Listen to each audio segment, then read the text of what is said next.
चलो बच्चा, अभी हम स्टार्ट कर रहे हैं यूक्लिड्स डिवीजन लेमा का यूज करके हमें प्रूव दैट करना है। इस बार हमें जो नंबर और इंफॉर्मेशन दी गई है वो कुछ इस तरह है, prove that the product of 3 consecutive positive integer is divisible by 5। तो बच्चा यहाँ आपको पहले क्या समझना है वो पहले क्लियर करो। पहले तो 3 consecutive इंटीजर क्या बोलेंगे, 3 consecutive इंटीजर बोलो या 3 कंटिन्यूअस इंटीजर बोलो, वो दोनों का मीनिंग तो एक ही है। दूसरी बात जो मुझे एक्सप्लेन करनी है बच्चा यहाँ पे, कि यहाँ पे सपोज मैं लिख रहा हूँ 1 2 3, तो ये 3 consecutive नंबर हुए, एक के बाद एक नंबर ऐसे बोल सकते हैं। दूसरा मैं ऐसे बोलूं तो मुझे ऐसे बोलना है तो इसको अलग तरीके से ऐसे भी बोल सकते हैं, 1 लिया, 1 में एक ऐड किया, 1 + 1 तो 2 हो जाएगा। और आप बोलोगे सर 1 में 2 ऐड किया तो 3 आ जाएगा। क्लियर है? या कई बच्चे ऐसे भी बोलेंगे, यहाँ पे आपको सर ऐसे भी लिख सकते हो 2 प्लस, आप बोलोगे सर 2 + 1, ये जो नंबर है उसमें एक ऐड करोगे तो नेक्स्ट नंबर मिल जाएगा। कहने का मतलब क्लियर है? तो हमें पहले ये समझना पड़ेगा कि यहाँ पे जो कॉन्जिक्यूटिव नंबर है वो कैसे होंगे। तो आप बोलोगे सर इसका मतलब ये हुआ कि यहाँ पे n लिया, n + 1 n + 2। क्लियर है? n मतलब ये हमारी लैंग्वेज में तो हमें यही लिखना पड़ेगा क्या, तो आप बोलोगे n + 2। तो यहाँ पे कोई भी नंबर आप एक नंबर में एक एक जोड़ते जाओगे और जो मिलेगा वो कॉन्जिक्यूटिव नंबर मिलेगा। 1 के बाद 2, 2 के बाद 3। जैसे मैं 5 बोलूं तो 5 6 7, ये तीनों कॉन्जिक्यूटिव नंबर है, कंटिन्यूअस नंबर है। क्लियर है? तो आप बोलोगे सर पहले तो हमें ये समझना पड़ेगा 3 consecutive नंबर। जैसे ये पॉइंट क्लियर होता है बच्चा, दूसरा जो पॉइंट इंपॉर्टेंट है, आपको डिविजिबल बाय 6 बोला हुआ है। किसको बोला हुआ है? Divisible by 6। इसका मतलब ये डिविजिबल रूल आपको क्लियर होना चाहिए। आप 2 से डिविजिबल, 6 जो है वो 2 नंबर से डिविजिबल होगा, ऐसे बोल सकते हैं 2 and 3, और आप बोलोगे 6 itself।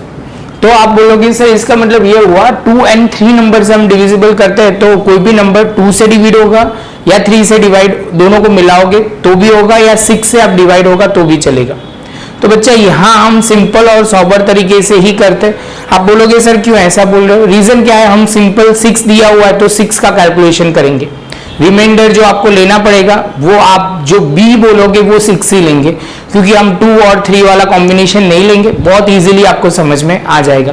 तो फर्स्ट ऑफ ऑल बच्चा यहाँ पे जो इंफॉर्मेशन है वो क्लियर करते हैं। लेट 3 consecutive नंबर, क्योंकि यहाँ पे हमें जो लेना है वो क्या लेंगे, तो वो आपको ध्यान में रखना है n, दूसरा होगा n + 1 और तीसरा होगा n + 2। ये होने के बाद बच्चा दूसरा हर बार लिखते हैं वो यूक्लिड्स वाली लाइन प्रॉपर लिख लेते हैं। तो यहाँ पे बच्चा हमने क्या लिखा, let us take n is any positive integer, और आप बोलोगे as per Euclid's division lemma हमारा क्या होगा, तो आप बोलोगे सर सिंपली आपको वो लिखना पड़ेगा Euclid's division lemma a = b × q + r। जहां पे आप बोलोगे जो b है वो क्या होगा बच्चा, तो आप बोलोगे सर b जो है हमारा 6 है, r जो हमारा किसके बीच में आएगा, तो r 0 हो सकता है या लेस देन आप बोलोगे सर b होगा, जहां पे हम बोल सकते हैं कि r की वैल्यू 0 = 0, और आप बोल सकते हो 6 से लेस होगा। क्लियर है? जिसका मतलब ये हुआ r की वैल्यू हम लेंगे कितनी, तो r की वैल्यू 0 1 2 3 4 and 5, टोटल 6 केस बनेंगे। आपको वो ध्यान में रखना है।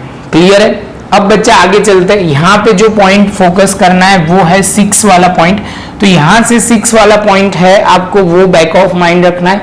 यहाँ पे हम वैल्यू पुट करते हैं, वहां पे आपको लिखना पड़ेगा a = n, पहला पॉइंट है क्योंकि a जो है वो n है, और दूसरा आप बोलोगे सर यहाँ पे हम लिखेंगे n = b की जगह 6q + r, b की जगह आप बोलोगे 6q + r।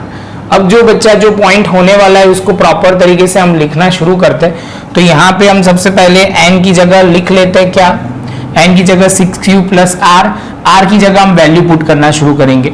तो सबसे पहले यहाँ से लिखना स्टार्ट करते हैं। तो यहाँ पे सबसे पहले लिखेंगे 6q प्लस, पहले हम r की जगह लिखेंगे 0, दूसरा लिखेंगे 6q + 1, आप बोलोगे 6q + 2, 6q + 3, और यहाँ पे आप बोलोगे सर 6q + 4, आगे जाओगे तो 6 क्यूब प्लस 5 हमारा हो जाएगा। तो बस हमें यही पॉइंट को फोकस करना है, हम स्टेप बाय स्टेप इसको case 1, case 2, case 3, case 4, case 5 लेते जाएंगे। तो सबसे पहले बच्चा यहाँ पे जो पहला केस है ये हमारे क्या है तो वो क्लियर कर लो। ये हमारे n है, क्या यहाँ पे जो n है बच्चा वो हम क्या लेंगे, तो यहाँ पे n आपको क्लियर है ये हो गया, और हम इसके बाद n+1 n+2। बच्चा बोलेगा सर एक बार आप लिखो तो ज्यादा क्लियर होगा, तो सबसे पहले लिखना शुरू करते हैं केस 1 की स्टार्टिंग से। तो यहां से लिखा केस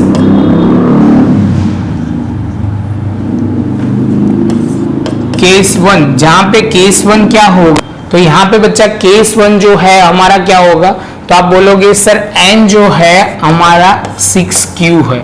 तो आप बोलोगे सर 3 कॉन्जिक्यूटिव नंबर लेने हैं, तो आप बोलोगे सर सिंपल है 6q प्लस 6q प्लस 1, और यहाँ पे आप बोलोगे 6q प्लस 2।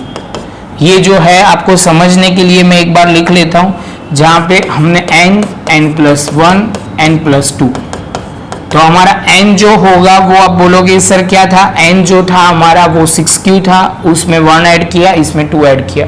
अब ध्यान से देखोगे तो ये 6 है, वो कॉमन ऐसे 6 हम डिवाइड कर सकते हैं। तो आप बोलोगे सर इसका मतलब क्या हुआ, इसका मतलब ये हुआ कि हम सिंपल ये जो पूरा हमने लिखा वो डिविजिबल बाय 6 है, क्योंकि यहाँ कॉमन जो है वो 6 निकल रहा है। तो हम लिखेंगे it is divisible by 6, it is divisible by 6। तो ये पहला पॉइंट हो गया। अब बारी आई आप बोलोगे सर केस 2 की, तो केस 2 में हम लिखेंगे केस 2। तो सबसे पहले बच्चा यहाँ पे जो ध्यान में रखना है, केस 2 में इस बार क्या होगा, n जो हमारा होगा वो होगा 6q प्लस 1। क्या होगा बच्चा, 6q प्लस, तो हमने लिख दिया n is equal to 6q plus 1। अब ध्यान में रखना मुझे ये लिखना है ये फॉर्म में, तो हम लिखना शुरू करेंगे, n जो है वो हमारा होगा 6q प्लस 1, ये पहला स्टेप। दूसरा स्टेप आप बोलोगे 6q प्लस 1 सर, और ये जो 1 था वो हम लिखेंगे यहाँ पे, वो हो गया। और आप बोलोगे सर यहाँ पे 6q प्लस 1 प्लस 2। कई बच्चों को समझ में नहीं आया हो तो उसके लिए फिर से यही वाला पॉइंट मैं एक्सप्लेन कर रहा हूँ। तो यहाँ पे हम लिखेंगे n प्लस 1 n प्लस 2। तो आप बोलोगे सर अब थोड़ा थोड़ा समझ में आ रहा है, तो यहाँ पे बहुत सिंपल है, मैंने n की जगह पहले क्या लिखा, तो आप बोलोगे सर n की जगह यहाँ पे आपने लिखा 6q प्लस 1, उसके बाद तो n की जगह 6 प्लस 1 लिखा, और 1 जो था एज इट इज लिख दिया। यहाँ पे n की जगह मैंने 6 प्लस 1 लिखा, और ये 2 का 2 एज इट इज लिख दिया। कहने का मतलब बहुत सिंपल है, ये लॉजिक आपको क्लियर होना चाहिए। जैसे ये पॉइंट क्लियर होता है तो बच्चा अब क्या होगा, तो यहाँ पे मैंने लिखा 6q प्लस 1, यहाँ पे 6q प्लस 2, और यहाँ पे आप बोलोगे 6q प्लस 3। अब बच्चा शांति से सोचेगा ना तो वो कंफ्यूज हो जाएगा कि सर यहाँ पे जो है वो 6 कॉमन नहीं निकल रहा, लेकिन मैंने क्या बोला था, 6 जो है वो 2 and 3 से डिविजिबल है। किससे बच्चा, 2 and 3 से। ध्यान से देखोगे तो कुछ कॉमन निकल रहा है, यहाँ से 2 निकल रहा है और यहाँ से 3। क्या निकल रहा है बच्चा, 2 and 3। देखने के लिए कुछ ऐसे लिख सकते हैं, तो 6q plus 1 as it is, यहाँ से मैंने निकाला 2, तो यहाँ पे 6q प्लस, तो आप बोलोगे सर 2 कॉमन निकाला तो यहाँ पे होगा 3q प्लस 1, और यहाँ पे आपने 3 कॉमन निकाला तो आप बोलोगे सर यहाँ पे हो जाएगा 2q प्लस, क्या लिखोगे बच्चा 1, और ये 2 and 3 तो हो जाएगा 6। क्या हो जाएगा बच्चा, तो ये हो जाएगा 6। तो यहाँ पे हम लिखेंगे 6q plus 1, 3q plus 1, 2q plus 1, तो और लास्ट में लिखोगे इट इज डिविजिबल बाय 6। बच्चा ये लाइन मैं नहीं लिख रहा, आप प्रॉपर लिख लेना, ये पॉइंट बहुत इंपॉर्टेंट है। समझ में आया, तो ये भी हो गया। अब आया केस 2 की बारी, तो केस 2 में हम लेंगे बच्चा सिंपल तरीके से, यहाँ से फिर से केस 2। तो बच्चा केस 3 में हम लिखेंगे सबसे पहले यहाँ पे n जो हमारा होगा वो क्या होगा, तो यहाँ पे हमारा n जो होगा 6q प्लस 2। क्या होगा बच्चा, 6q प्लस 2, n हमारा वो होगा। तो सबसे पहले हम लिखना शुरू करेंगे, यहाँ पे n की जगह तो बच्चा n ही लिखेंगे। तो सबसे पहले 6q प्लस 2 पहली बात, बाद में आप लिखोगे 6q प्लस 2, और यहाँ पे 1 जो है एज इट इज आ जाएगा, और लास्ट में हम लिखेंगे 6 क्यूब प्लस 2 और लास्ट में हम लिखेंगे 2। क्या लिखेंगे बच्चा? 2।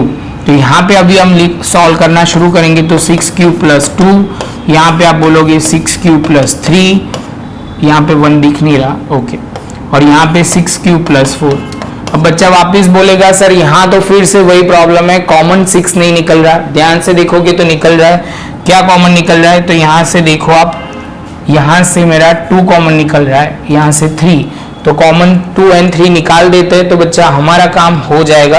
तो वही तो बच्चा हमें करना है। तो 2 कॉमन यहाँ निकाला तो ये हो जाएगा 3 क्यूब प्लस 1, और यहाँ से 3 कॉमन निकल जाएगा तो हो जाएगा 2 क्यूब प्लस 1।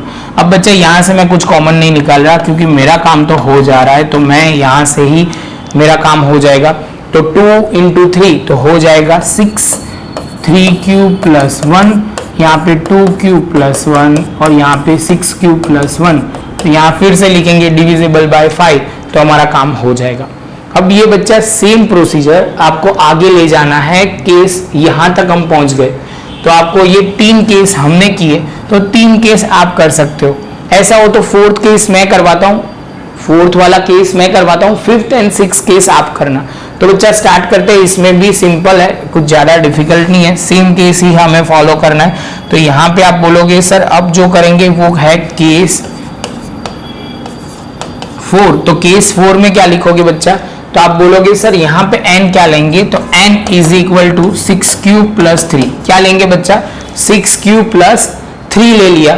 तो 6 क्यूब प्लस 3 बच्चा आप लेते हो तो आपको क्या ध्यान में रखना है? तो यहाँ पे आपको वो ध्यान में रखना है, n की जगह आप पहले लिखोगे 6 क्यूब प्लस 3। क्या लिखोगे बच्चा? 6, n की जगह 6 क्यूब प्लस 3, ये पहला स्टेप। दूसरे स्टेप में n प्लस 1, तो आप बोलोगे n तो हमारा 6 क्यूब प्लस 3 है, प्लस 1 हम कर देंगे।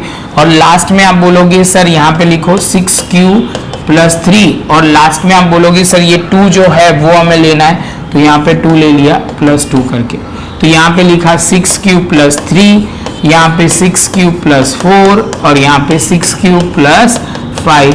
बच्चा बोलेगा सर अभी भी इस बार भी सेम प्रोसीजर ही फॉलो करनी है। यहाँ से 3 कॉमन निकलेगा, यहाँ से 2 कॉमन निकलेगा, तो हमारा काम हो जाएगा। तो यहाँ पे हमने सबसे पहले लिखना शुरू किया, यहाँ से 3 कॉमन निकाला, तो आप बोलोगे सर ये 2 क्यूब प्लस 1, और यहाँ से मैंने कॉमन निकाला 2, तो हो जाएगा 3 क्यूब प्लस 2, और यहाँ पे 6 cube plus 5 as it is. तो हम लिख सकते हैं यहाँ पे 2 into 3, तो ये 6 आ गया कॉमन, तो 2 क्यूब प्लस 1, 3 क्यूब प्लस 2, और लास्ट में हमने लिखा है 6 क्यूब प्लस 5, वो हमारा आ जाएगा। तो आप ध्यान से देखोगे तो ये टर्म भी जो है वो डिविजिबल बाय 5 कितना है? डिविजिबल बाय 6 है, तो हमारा काम हो जाएगा। It is also divisible by 6, तो ये भी हो गया। अब केस 5 and 6 में सेम प्रोसीजर फॉलो करनी है, प्रॉपर नोटबुक में लिखना तो क्लियर हो जाएगा। बच्चा ये केस खाली लंबे है, बस आपको इतना ध्यान में रखना है ये कॉन्जिक्यूटिव नंबर क्या लेना है, दूसरा वो पॉइंट ध्यान में रखना है n क्या होगा, वो क्लियर हो जाए। उसके बाद तो आपको प्रोसीजरियल पार्ट ही फॉलो करना है, सेम प्रोसीजर सब में करना है। ध्यान से खाली उतना देखना है मुझे कैसे भी करके 6 कॉमन लाना है।